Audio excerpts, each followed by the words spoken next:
I'm going to show you a real easy way to kind of generate riffs in the key of A. So we're going to take full advantage of the open A string,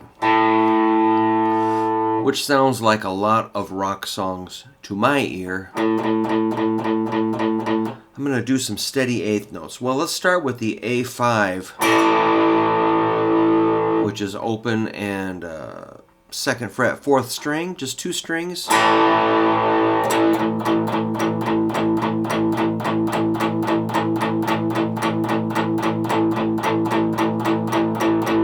I'm going to sneak up the neck a little bit to the fourth fret, fifth fret, seventh fret. I like to repeat a lot.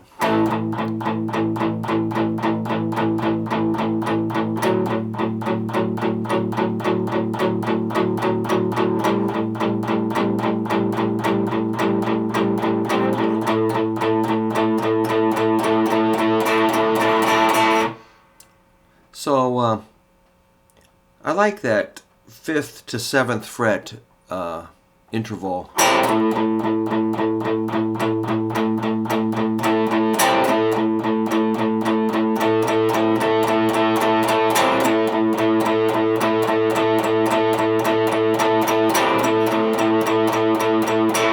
I'm going to take it a little higher in a second, but I want to mention that my picking hand is sitting on the bridge right here. That allows me to feel the strings, so I'm sure to hit the right strings and not clobber the fat string or the third string. I'm very precisely hitting exactly the two strings I want. And I think that's super important, to take the heel of your hand, this corner, and slam it right there on that corner, and you're set. Just let these fall down, and that fixes a whole bunch of stuff. All right, so one more time, same thing. I'm going to move a little quicker.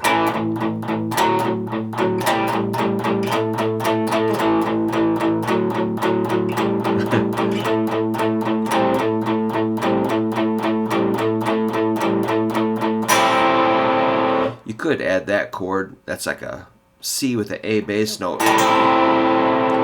Or you can get this D with an A bass note.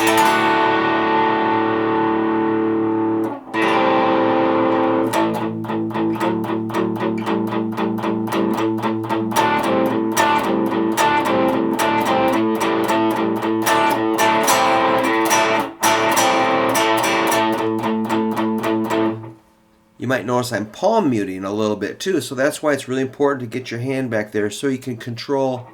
Slight bit of dampening is cool. You don't always have to dampen. Here's not dampened.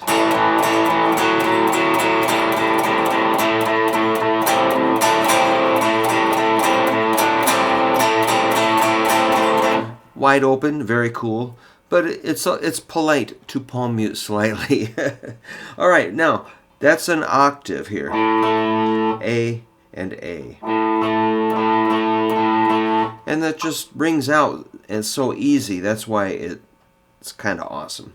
Now, we're doing like a mixolydian mode, basically. It's just a type of scale. If we go a little higher to the second interval,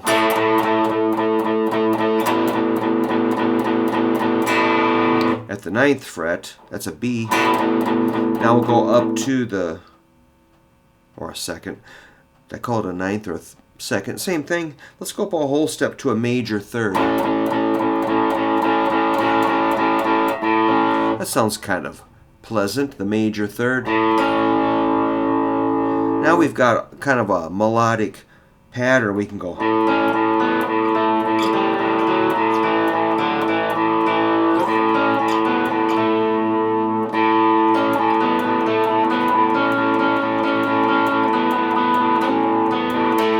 Something like that.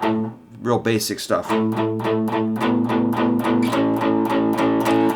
Here's something you can add is a 4th interval. Kind of makes it like a suspended 4th.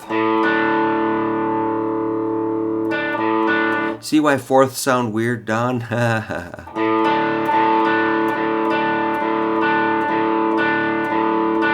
That fourth wants to go somewhere. It can go up to the fifth or down to the third. But you wouldn't really resolve on that fourth normally. I mean, you can resolve on anything you want, but typically you're gonna, the fourth falls down to a third. Or climbs up to a fifth.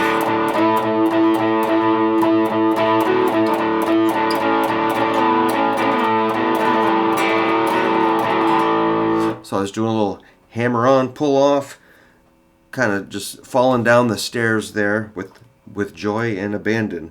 There's a sixth up high.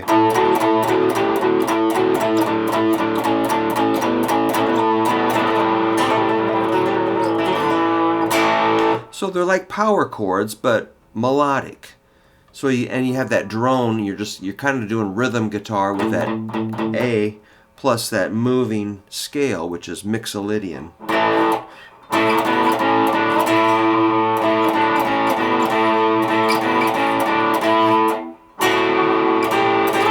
If it was major, it would be like this. Sounds kind of weird. We want, sounds a little more rock and rolly. Rocky rolly. So I figured this out just doing the typical.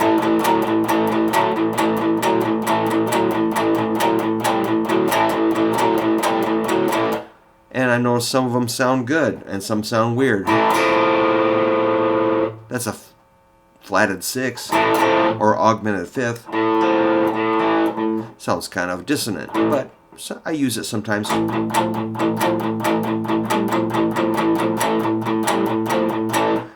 But for this video, I don't want that.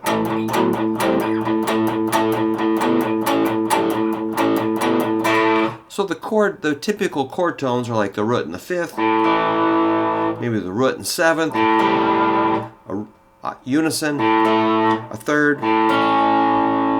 The fourth is kind of like a temporary note. As I said, it kind of wants to come down to the third. The second sounds kind of not resolved. That just hangs there. But the unison, the octave, that's really nice and hypnotic, you know.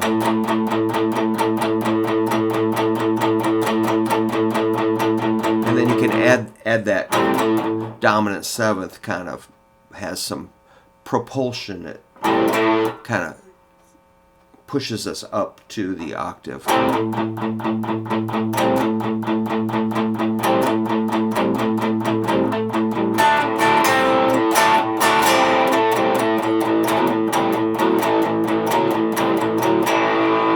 Well, that's all just super simple and easy and fun. I'm getting my distortion with this Wampler Moxie, which I think I want one of these. So, to replace my Zvex box of rock. Alright, well, that's just some simple bonehead rock and roll rhythm riffing. And I hope you enjoyed it. Thanks a lot for checking out my channel. I really appreciate it. I appreciate the comments. Thumbs up. Sometimes I deserve a little spanking, and I get that too. So I can accept it like a man, I guess. And keep rocking. And have a good day. See ya.